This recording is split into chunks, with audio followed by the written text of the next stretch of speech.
ಸದ್ಯ ಸಿಸಿಬಿಯಿಂದ ಸ್ನೇಹಮಯಿ ಕೃಷ್ಣ ಅವರ ಬಂಧನವಾಗಿದೆ. ಪ್ರಕರಣಕ್ಕೆ ಸಂಬಂಧಪಟ್ಟಂತೆ ಆಡಿಯೋ ಸಂಬಂಧ ಸ್ನೇಹಮಯಿ ಕೃಷ್ಣ ಅವರ ವಿಚಾರಣೆ ನಡೀತಾ ಇದೆ. ಸಿಸಿಬಿಯಿಂದ ಸ್ನೇಹಮಯಿ ಕೃಷ್ಣ ಅವರ ಬಂಧನವಾಗಿದೆ. ಪ್ರಕರಣಕ್ಕೆ ಸಂಬಂಧಪಟ್ಟಂತೆ ಆಡಿಯೋ ಸಂಬಂಧ ಸ್ನೇಹಮಯಿ ಕೃಷ್ಣ ಅವರ ವಿಚಾರಣೆ ಕೂಡ ಆಗ್ತಾ ಇದೆ. ಆಡಿಯೋ ಅಸಲಿನ ಅಥವಾ ನಕಲಿನ ಈ ಡೌಟ್ ಬಹಳ ಮುಖ್ಯವಾಗಿ ಕಾಡ್ತಾ ಇರೋದು. ಆಡಿಯೋ ರೆಕಾರ್ಡ್ ಆಗಿರುವ ಮೂಲ ಡಿವೈಸ್ ಯಾವುದು? ಆಡಿಯೋ ಎಫ್ಎಸ್ಎಲ್ಗೆ ಕಳುಹಿಸಿರುವ ಸಿಸಿಬಿ ಅಧಿಕಾರಿಗಳು ಅಂದ್ರೆ ಈಗಾಗಲೇ ಅದು ನಕಲಿ ಅನ್ನೋದಾಗಿ ನಟೇಶ್ ಅವರು ಆರೋಪಿಸುತ್ತಿದ್ದಾರೆ. ಬಟ್ ಇದು ಅಸಲಿನೇ, ನಾನು ಕೊಟ್ಟ ದೂರು, ನಾನು ಕೊಟ್ಟ ಹೇಳಿಕೆಗೆ ನಾನು ಬದ್ಧನಾಗಿರ್ತೀನಿ ಅನ್ನೋದಾಗಿ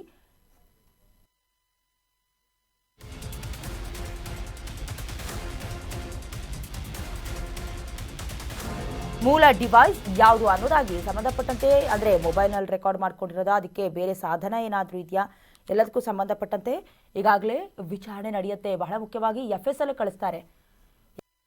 ನಂತರದಲ್ಲಿ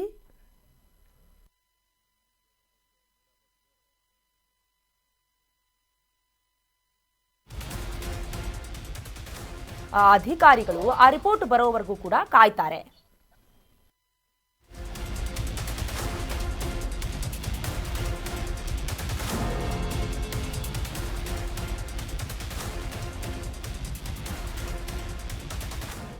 ಓಕೆ, ಈಗ ಎಫ್ಎಸ್ಎಲ್ ವರದಿ ಬರಬೇಕು. ಅದಾದ ನಂತರದಲ್ಲೇ ಗೊತ್ತಾಗೋದು ಅದು ಡೂಪ್ಲಿಕೇಟಾ ಒರಿಜಿನಲ್ ಏನು ಎತ್ತ ಯಾವ ಡಿವೈಸ್ನಲ್ಲಿ ರೆಕಾರ್ಡ್ ಮಾಡಿರೋದು ಅಂತ.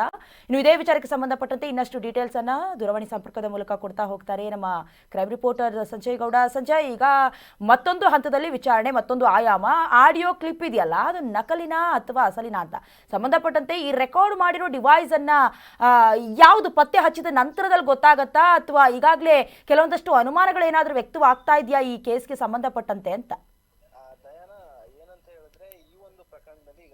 ಸಿಸಿಬಿ ಪೊಲೀಸರು ಅವ್ರನ್ನ ವಶಕ್ಕೆ ಪಡೆದ ಸ್ನೇಹಮಯಿ ಕೃಷ್ಣ ಅವ್ರನ್ನ ವಶಕ್ಕೆ ಪಡೆದು ವಿಚಾರಣೆಯನ್ನ ಮಾಡ್ತಾ ಇರುವಂತದ್ದು, ಮತ್ತೆ ತಾಂತ್ರಿಕ ಸಾಕ್ಷಿಯನ್ನ ಕಲೆ ಹಾಕೋಕೆ ಮುಂದಾಗ್ತಾ ಇರುವಂತದ್ದು. ಯಾಕಂತ ಹೇಳಿದ್ರೆ ಮುಂದಿನ ದಿನಗಳಲ್ಲಿ ನನ್ನ ವಾಯ್ಸ್ ಅಲ್ಲ, ಇಲ್ಲ ನನ್ನ ವಾಯ್ಸ್ ಈ ತರ ಏನಾದ್ರೂ ಅಪೀಲ್ ಹೋಗುವ ಚಾನ್ಸಸ್ ಇರುತ್ತೆ. ಅದಕ್ಕೆ ಈಗಲೇ ಎಲ್ಲಾ ರೀತಿಯ ಅಂದ್ರೆ ಯಾವ ವಾಯ್ಸ್ಗೆ ಸಂಬಂಧಪಟ್ಟಂತೆ, ಆಡಿಯೋಗೆ ಸಂಬಂಧಪಟ್ಟಂತೆ ಎಲ್ಲಾ ರೀತಿಯ ತಾಂತ್ರಿಕ ಒಂದು ಸಾಕ್ಷಿಯನ್ನ ಕಲೆ ಹಾಕ್ಬೇಕು ಅನ್ನೋ ದೃಷ್ಟಿಯಿಂದ ಆ ಒಂದು ಆಡಿಯೋ ಏನು ಆಡಿಯೋ ವೈರಲ್ ಆಗ್ತಿತ್ತು, ಮತ್ತೆ ಆ ಒಂದು ಆಡಿಯೋನ ಏನು ಇವರು ಯಾರು ದೂರುದಾರರದ್ದು ಅಂತ ಹೇಳಿ ಸ್ನೇಹಮಯಿ ದೂರನ್ನ ಕೊಟ್ಟಿದ್ರು.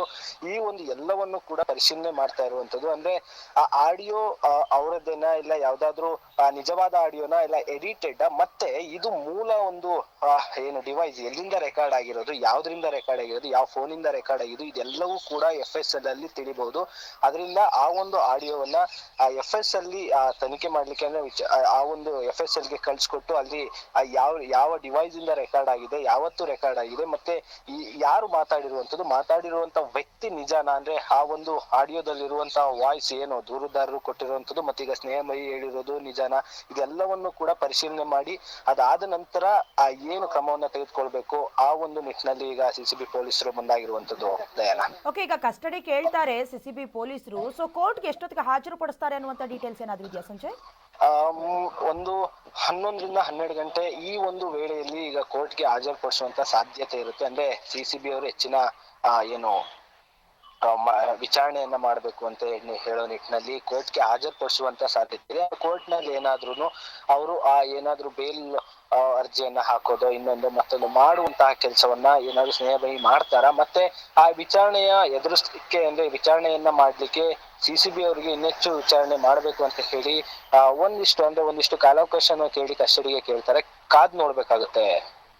ಥ್ಯಾಂಕ್ ಯು ಸಂಜಯ್ ನಿಮ್ಮೆಲ್ಲ ಡೀಟೇಲ್ಸ್ಗಾಗಿ. ಈಗಾಗಲೇ ಎಫ್ಎಸ್ಎಲ್ ವರದಿ ಬರಬೇಕು, ಅದು ಡೂಪ್ಲಿಕೇಟಾ ಒರಿಜಿನಲ್ ಏನು ಎತ್ತ ಅಂತ. ಬಟ್ ಅವ್ರು ಕೊಟ್ಟಿರುವಂಥ ಸ್ಟೇಟ್ಮೆಂಟ್ಗೆ, ಅವ್ರು ಕೊಟ್ಟಿರುವಂಥ ದೂರ್ಗೆ ಅವ್ರು ಸ್ಟಿಕ್ ಆನ್ ಆಗಿದ್ದಾರೆ. ಬಟ್ ಮಾಜಿ ಆಯುಕ್ತ ನಟೇಶ್ ಅವರು ಮಾತ್ರ ಇಲ್ಲ, ಇದು ಸುಳ್ಳು ಆರೋಪ ಅನ್ನೋದಾಗಿ ಗಂಭೀರವಾಗಿ ಆರೋಪಿಸ್ತಿದ್ದಾರೆ. ಈಗ ಕಸ್ಟಡಿ ಕೇಳ್ತಾರಾ, ಎಲ್ಲ ರಿಪೋರ್ಟ್ಸ್ಗಳು ಏನು ಹೇಳ್ತವೆ, ಎಲ್ಲವನ್ನು ಕಾದು ನೋಡಲೇಬೇಕಾಗತ್ತೆ.